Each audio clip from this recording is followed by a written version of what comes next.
We're not used to being in charge of technical equipment here. Talented. You got to be multi-talented. I told you. You got to be versatile. Jerrick Reed is here with us, being very patient. We appreciate it, man. How are you? Man, I'm doing good. And you? We're good. We're just, looking ahead to this Rams game, talking about matchups and everything. And obviously the first meeting of the season wasn't awesome.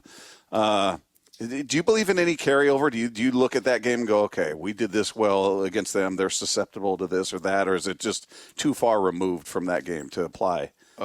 Me being a rookie in this whole thing of playing teams in your division twice, I'm getting to learn that some stuff can be, but just like we have film, they have film.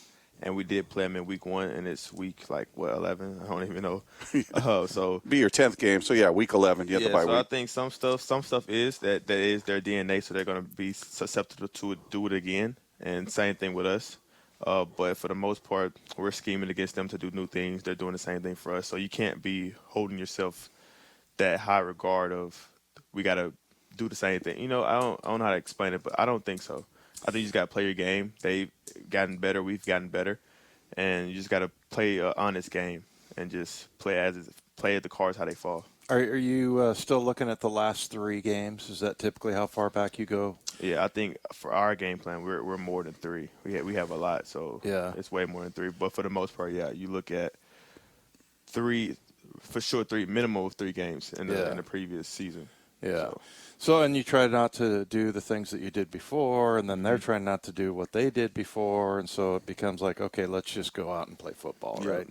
Yeah, exactly. And you try to do stuff that you did bad there. You try to do some of the same things, just do it better, knowing that, hey, we're going to run our bread and butter calls, we're going to run those, but we got to just perform those better, knowing that the gaps in that coverage is this. So be alert for this, but play our coverage the way we play it. Yeah. When you went and looked at the film from the Commanders game, what was your takeaway? Because it felt like the defense played really well till the last 2 series. They had some extended drives and some big plays, but 3.5 quarters of really solid defense. How'd you feel about it? That we do back to our basics. That's the defense that we know and love, and that's how we should perform each and every week. And I think at the end we just, I wouldn't say got complacent with it. It's just got to find that extra oomph to finish. It's a big thing that we preach around here is finish, obviously with competition, but I just make sure we finish all the way through.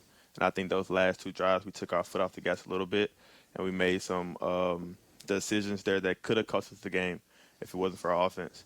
But I think that's a part of the game, when defense is lacking, offense pick you guys up and vice versa. So it's just coming out and just finishing those last 2 drives and going out with a win in a dominant way. Hey, Jerrick, you're a hitter. So have you had any problems with this whole helmet-to-helmet thing? I know some guys do. You see the guys that have been around for like 8 or 9 years, the safety, Kareem Jackson, I think, Denver, that got kicked out. And he's an older guy. And then the linebacker from Houston just got tossed, which to me is total insanity. No, it's crazy. But do you have a problem, do you think, about that? Like some guys just – you've kind of grown up in it and knowing what, like, is it a new aiming point? Is it something you think you can manage? Me personally, I've never been like a true head-on hitter because I'm not going to say those guys don't value their life and their health, but I just do it a little bit more. So I just got used to just, like, getting my head out the way and just using straight shoulder. Yeah. And, I mean, it's football. Like, me, on that big kickoff hit against the Browns, the first play, I got a letter in the mail from the NFL about they warned me about helmet to helmet, and I'm just like, I didn't even use my helmet. Like I hit straight shoulder. I felt it in my whole shoulder. But it just they're trying to be strict and protect us, and I think it's like a give or take here. They're trying to protect us, and so we have longevity in our lives. But they're also kind of affecting the game as well. And the examples you gave of the players who keep constantly getting tossed over, like, I won't say little things, but like it's hard to be so physical, to be so fast and try to go make a big play, but also in the back of your head, be like, okay, I can't really use my head because I'm gonna get fined, I'm gonna get tossed. I think it's like it's hurting the game, but they're trying to help the game. It's just one of those things that you just got to learn to adapt with it, and it's just to each his own, honestly. When you went back and looked at it, were you right that you didn't hit him with the head? Oh, yeah, 100%. I didn't hit him with my head at all. Like, you see me turn my body around so that I could just use straight shoulder. And, like, my head didn't hit him, but it's just, like, it's hard. For me being the person who actually made the hit, I know what happened, but the camera shows something else, and it's hard to just look on film and see what's going on. And they gave me a warning. It'll be different. They actually gave me a fine. Yeah. So they just wanted me to be aware, like, hey, this was close. It was brought to our attention, so just be more careful in the future. Hey, before we let you get out of here, just this season to this point for you, you mentioned a rookie, so I don't know what your expectations were coming in, what the NFL life was like. Now you're past the halfway point of it. You know what it's like? Has it lived up to the dream? How do you feel how things have gone for you and just the dream of being an NFL player? Yeah, I feel like it's still living up to the dream. The thing that you anticipate and the goals that you want to achieve and the views of the league that you have on the outside looking in. Me being a part of it, it's been living up to that, especially because I'm in a winning organization. It's different on the flip side when you're like on a losing team, you constantly keep losing.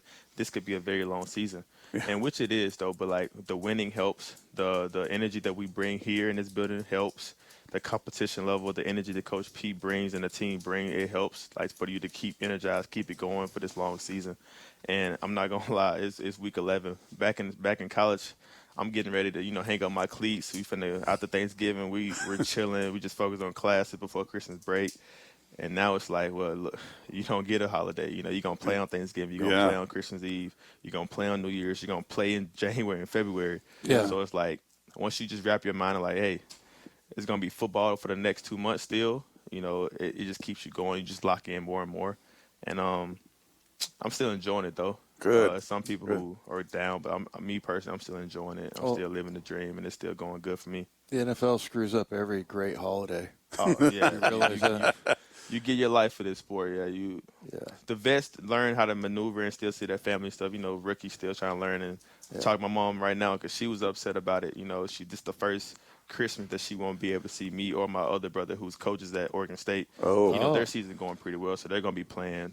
Oh boy! In that time too, so she's trying to figure it out. Like we're trying to maneuver through that and trying to figure out how we can all be together for the holidays. But it's part of the game. You understand that when you sign your name on that and you show up here. So sacrifice for the dream. Did anybody come up to you besides me? Like I see on the plane all the time. Like Jerrick, you remember me? How you doing? You got fans coming up and saying?